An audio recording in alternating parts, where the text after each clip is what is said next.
নমস্কাৰ ওম শান্তি সমগ্ৰ বিশ্বতে আজি 800 কোটি জনসংখ্যা আৰু প্ৰতিজনেই নিজৰ সমস্যা নিজৰ অশান্তিবিলাকৰ লগত যুঁজি আছে আমি ক'ব পাৰিম নে বাৰু প্ৰত্যেককে সুখী নিশ্চিতভাৱে আমি নোৱাৰো হয় খন্তেকীয়া সুখ আমি লভিছো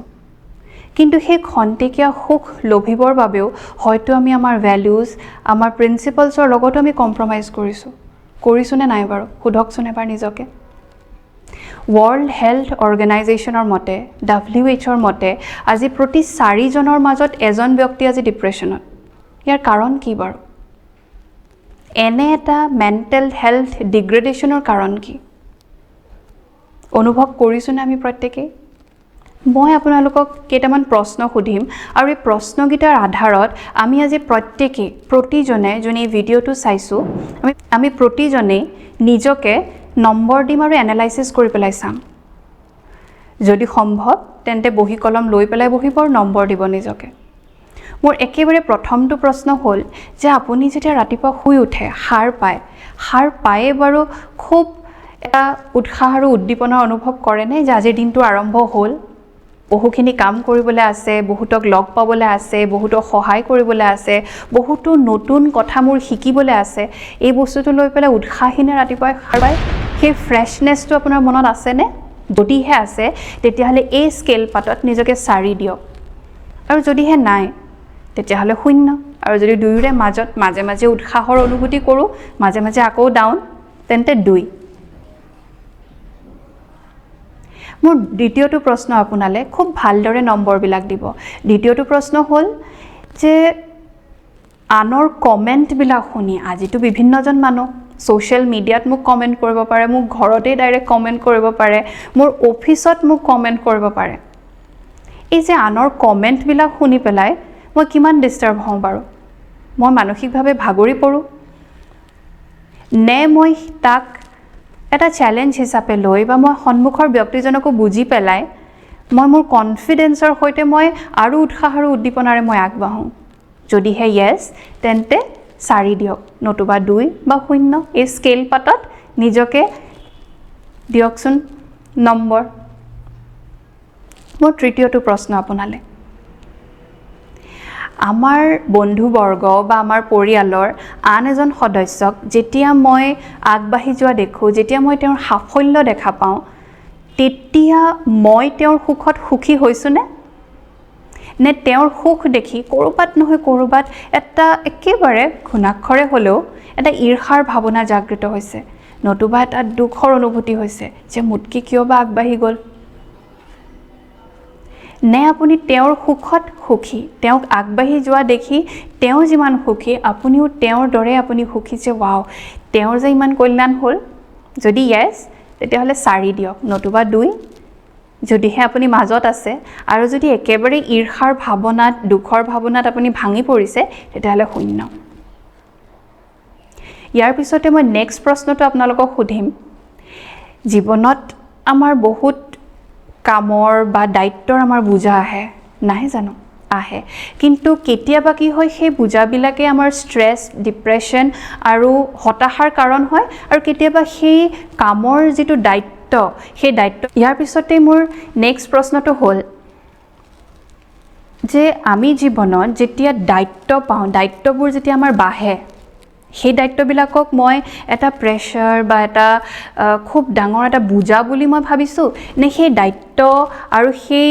ৰেসপন্সিবিলিটি বিলাকক মই এটা বিৰাট প্ৰডাক্টিভ ৱেট এটা হেলদি ৱেট মই কনভাৰ্ট কৰিছো পাৰিছো নে যদি পাৰিছো তেতিয়া হলে 4 দিয়ক যদি হে নাই মই স্ট্ৰেছফুল ফিল কৰিছো যদি মই হতাশ হৈছো 2 বা 0 নিজকে নম্বৰ দিয়কচোন কাৰণ আমি প্ৰত্যেককে নিজে নিজকে চিনি পাওঁ হয় নাই নেক্সট আৰু একেবাৰে শেষৰ প্ৰশ্নটো আপোনালোকলে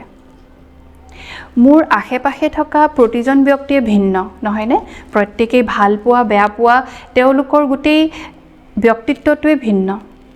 এই প্ৰত্যেকৰে যেটো ইন্ডিভিজুয়ালিটি ডিফাৰেন্স সেই ইন্ডিভিজুয়ালিটি ডিফাৰেন্সটোক মই কিমান দূৰ সন্মান কৰিছো কিমান দূৰ মই বুজি পাইছো যে প্ৰতিজন ব্যক্তিয়ে পৃথক আৰু নিজৰ অনুসাৰী প্ৰতিজনে শুদ্ধ সেইটো মই কিমান দূৰ অনুভৱ কৰিছোঁ নে তেওঁলোকক মই যেনে তেনে হ'লেও যুঁজি বাগৰি হ'লেও সলাবলৈ চেষ্টা কৰিছোঁ নাই মোৰ মতেই কৰিব লাগিব মই ভবাৰ ধৰণেই ভাবিব লাগিব এনেদৰে ভাবিছোঁ নেকি নে মই সেই তেওঁৰ যিটো ব্যক্তিত্ব সেই ব্যক্তিত্বটোক মই সন্মান কৰিছোঁ যিটো তেওঁৰ পাৰ্চনেল স্পেচ সেইটোক মই সন্মান কৰিছোঁ যদিহে কৰিব পাৰিছোঁ তেতিয়াহ'লে 4 নতুবা 2 বা 0 আপুনি নিজৰ অনুসাৰী অংকন নম্বৰটো দিয়ক এতিয়া টোটেল কৰকচোন কিমান পালে যদিহে আপুনি 16ৰ পৰা 20ৰ ভিতৰত নম্বৰ পাইছে তেতিয়াহ'লে ভেৰি গুড আপুনি নিজৰ বাবে এবাৰ হাত চাপৰি বজাওক কিয়নো আপোনাৰ এটা বিৰাট সুন্দৰ এটা আল্টিমেট মেণ্টেল হেল্থ এটা আমি ক'ব পাৰোঁ যে ভেৰি গুড মেণ্টেল হেল্থ কিন্তু প্ৰায় তাৰ প্ৰবেবিলিটিটো কম প্ৰায় তাৰ সংখ্যা বহুত কম থাকে যদিহে আপোনাৰ নম্বৰ আহিছে 11ৰ পৰা 15ৰ ভিতৰত যদিহে আপোনাৰ টোটেল মাৰ্কছ 16ৰ পৰা 20ৰ ভিতৰত আহিছে তেতিয়াহ'লে আপোনাৰ এটা আল্টিমেট অপটিমেল মেণ্টেল হেল্থ আপোনাৰ আছে আৰু নিজৰ বাবে এবাৰ হাত চাপৰিব যাওক যিহেতু এনেকুৱা পৰিৱেশ পৰিস্থিতিৰ মাজত থাকিও সেই মেণ্টেল হেল্থটো আপুনি কণ্টিনিউ কৰিব পাৰিছে সো আপোনালৈ বহুত বহুত শুভেচ্ছা কিন্তু মেইন কথাটো হ'ল যে ইয়াৰ সংখ্যা বহুত কম তাৰপিছতে আপুনি যদি 10ৰ পৰা 15ৰ ভিতৰত নম্বৰ পাইছে তেতিয়াহ'লে আমাৰ এটা মডাৰেট বা এটা মধ্যমীয়া মেণ্টেল হেল্থ আৰু যদি মই 5ৰ পৰা 9ৰ ভিতৰত পাইছোঁ তেতিয়াহ'লে এটা পুৱৰ এটা একেবাৰে নিম্নতম মেণ্টেল হেল্থ আৰু যদি 1ৰ পৰা 4 তেতিয়াহ'লে এইটো ক্ৰিটিকেল মেণ্টেল হেল্থ তাৰমানে ভাবকচোন WHO এনেই কৈছে জানো ইমানবোৰ ব্যক্তি আজি ডিপ্ৰেশ্যনত কিয় আমি যেতিয়া এই ঈশ্বৰীয় বিশ্ববিদ্যালয় ব্ৰহ্মাকুমাৰী ঈশ্বৰীয় বিশ্ববিদ্যালয়লৈ প্ৰথম আহোঁ আমাক এক বিৰাট সুন্দৰ ব্যক্তিত্ব এক পাৰ্চনেলিটিৰ লগত আমাক চিনাকি কৰায় এনে এক পাৰ্চনেলিটি যোন কেতিয়াও ডিপ্ৰেশ্যনত নাযায় যাৰ কেতিয়াও খং নুঠে বা আনক আগবাঢ়ি যোৱা দেখি কেতিয়াও ঈৰ্ষাৰ ভাৱনাত নুভোগে তেনে এক পাৰ্চনেলিটি কোন জানেনে আপোনালোকৰ স্ক্ৰীনত লক্ষী আৰু নাৰায়ণ তেনে এক ব্যক্তিত্বৰ সৈতে আমাক চিনাকি কৰায় তেওঁলোকৰ গুণ গৰিমাৰ সৈতে আমাক চিনাকি কৰায় এয়া যে আমাৰ লক্ষ্য সেইটো আমাক ইয়াত বুজাই দিয়া হয় আমি যে আচলতে পুৰুষাৰ্থ কৰি এওঁলোকৰ দৰে হ'ব লাগে সেই কথাটো আমাক বুজাই দিয়া হয় আপোনালোকে জানেনে ভাৰতবৰ্ষ যাক আমি তীৰ্থভূমি বুলি কওঁ এক আধ্যাত্মিক ভূমি বুলি কওঁ এই ভাৰতবৰ্ষ হেনো ডিপ্ৰেশ্যনত প্ৰায় নাম্বাৰ 1ত WHOৰ মতে যি ভাৰতবৰ্ষই এখেতসকলকে পুজিছে এখেতসকলকে ইষ্ট হিচাপে ভজিছে কিন্তু আজি প্ৰতিজন ব্যক্তি কিয় ডিপ্ৰেশ্যনত সায়েন্সে আমাক কি বুলি কয় জানেনে সায়েন্সে আমাক কয় আমি হেনো যাৰ কথা ভাবো আমি যাক মানো আমাৰো মানসিকতা তেওঁৰ দৰে হ'বলৈ লয় আমিতো সমগ্ৰ ভাৰতবৰ্ষই এখেতসকলকে মানিছোঁ কিন্তু তাৰ বিপৰীতে ইমান ডিপ্ৰেশ্যনত ভুগিছোনে আমি কাৰণটো কি আচলতে আমি এওঁলোকক মানো কিন্তু এওঁলোকে আমাক কি কৈছে সেইটো আমি নামানো বা সেইটো আমি আমাৰ জীৱনত অৱলম্বন কৰা নাই ঈশ্বৰক মানিছোঁ কিন্তু ঈশ্বৰে কি কৈছে সেইটো কিন্তু মানা নাই বুজিছেনে পাৰ্থক্যটো যেনেদৰে আপুনি সাপোজ এজন বডি বিল্ডাৰ হ'ব বিচাৰে মই মাত্ৰ কি এই আৰ্নলৰ ফটোখন আনি লগাই থলে হ'ব নেকি হয় আৰ্নলৰ ফটোখন মোৰ বাবে এটা ইনস্পিৰেশ্যন কিন্তু মইতো প্ৰেক্টিছ কৰিব লাগিব ৰেগুলাৰ তেতিয়াহে হ'ব নহয় জানো ইয়াৰ লগতে সাপোজ মই এজন ভাল গিটাৰিষ্ট হ'ব বিচাৰিছোঁ মই জিমি হেনৰিক্সৰে ফটোখন আনি লগাই থলে মাথো হ'ব জানো ডেফিনেটলি নট মই গিটাৰ শিকিব লাগিব প্ৰেক্টিছ কৰিব লাগিব তেতিয়াহে মই এজন ভাল গিটাৰিষ্ট হ'ব পাৰিম মই যদি এজন ভাল স্পেচ সাইন্টিষ্ট হ'ব বিচাৰোঁ অকল APJ আব্দুল কালামৰ ফটোখনহে লগাই থৈছোঁ মই পঢ়িব লাগিব প্ৰেক্টিছ কৰিব লাগিব ফিজিক্সৰ বিষয়ে এষ্ট্ৰনমিৰ বিষয়ে মোৰ জ্ঞান লাগিব তেতিয়াহে মই পাৰিম নহয় জানো গতিকে অকল এখেতসকলৰ ফটোখন লগাই থলে আমাৰ মাজত পাৰ্থক্য আহিব সেইটো নহয়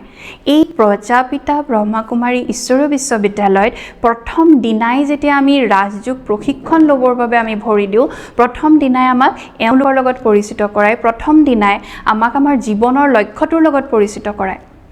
যে আসলতে কেনেদৰে আমি পুৰুষাৰ্থ কৰি এই শব্দ আমি ক'ব পাৰোঁ সেলফ ম্যানেজমেন্ট গোটেইবিলাকটো অথন্তৰ হৈ আছে আমি নিজকে মেনেজ কৰিব নোৱাৰাৰ বাবে গতিকে এই ম্যানেজমেন্টৰ এটা খুব সুন্দৰ ট্ৰেইনিং এই 7 দিনীয়া প্ৰশিক্ষণটোত আমাক দিয়া হয় য'ত প্ৰথম দিনাখনে লক্ষ্যটোৱে কৈ দিয়া হয় যে মই কি হ'ব বিচাৰো কি হ'বগৈ লাগিব কোনখিনিত মই উপনীত হ'বগৈ লাগিব সেইখিনি কৈ দিয়ে আৰু তাৰ বাবে কি কি পদক্ষেপ মই ল'ব লাগিব কি কি অধ্যয়ন কৰিব লাগিব কেনেদৰে পুৰুষাৰ্থ কৰিব লাগিব that is the journey and then ultimately I'll reach my target or my goal এতিয়া এখেতসকল আৰু আমাৰ মাজত এটা সূক্ষ্ম কি পাৰ্থক্য আছে জানেনে এওঁলোক দুজনে নিজে নিজকে চিনি পায় যে মই কোন তেওঁলোকে জানে তেওঁলোকৰ অন্তৰ্নিহিত শক্তি গৰিমা গুণ সেইখিনিক তেওঁলোকে জানে সেইকাৰণে চাওকচোন মুখত এটা ইমান সুন্দৰ মৃদু হাঁহি তেওঁলোকৰ এটা স্যাটিসফ্যাকশন নাই নে তেওঁলোকৰ চেহেৰাত আৰু মোৰ আজি এটা বস্তুৱে ল্যাকিং কি জানেনে মই আজি নিজে নিজকে চিনি নাপাওঁ মোৰ নিজৰ পৰিচয়টো আসলতে সম্পূৰ্ণভাৱে নাই মই কোন হেতু মই সম্পূৰ্ণভাৱে নাজানো আৰু এই নিজৰ পৰিচয়টো নথকাৰ বাবে আসলতে এই গুটি অশান্তিবিলাক হৈছে এই সমগ্ৰ গুটি বিশ্বত মই যিখিনি আমি ডিসকাস কৰিলো 800 কোটি জনসংখ্যা প্ৰত্যেককে আসলতে নিজৰ প্ৰকৃত পৰিচয়টোৰ পৰা আজি আতৰি গল ফালৰি কাটিলে আৰু সেই কাৰণে আজি হাবাথুৰি খাইছে অকনমান সুখ লবিবৰ বাবেও অকনমান শান্তি লবিবৰ বাবেও সব কৰিছে কি আজি যে 24 ঘণ্টাৰ ভিতৰত আমি ম্যাক্সিমাম সময় কষ্ট কৰিছো যুজিছো লাগিছো কাৰ কাৰণে মাত্ৰ দুটা বস্তু সুখ আৰু শান্তি পাবৰ কাৰণে নহয় জানো কিন্তু আলটিমেটলি পাইছো জানো চাওকচোন আকৌ আমি দুখী আৰু সুখ আৰু শান্তি পাবৰ কাৰণে যে এই যাত্ৰাটোতো আকৌ আমি দুখী আৰু আলটিমেটলি মেইন যেটো টাৰ্গেট হেতু আমি পোৱাগৈ নাই তাৰ মূল কাৰণটোৱে হৈছে নিজে নিজকে চিনি নোপোৱাটো মাথু এটা খন্তেকিয়া মাথু এটা লিমিটেড পৰিচয় লগতহে মই পৰিচিত আৰু এই যে 7 দিনীয়া ৰাজযোগ প্ৰশিক্ষণ ইয়াত আমি এটা খন্তেকিয়া লিমিটেড পৰিচয় পাৰো আৰু অলপ ডিপ ভিতৰত সোমাই পেলাই আমি এটা আনলিমিটেড আমাৰ পৰিচয় লগত আমি চিনাকি হওঁ মই কোন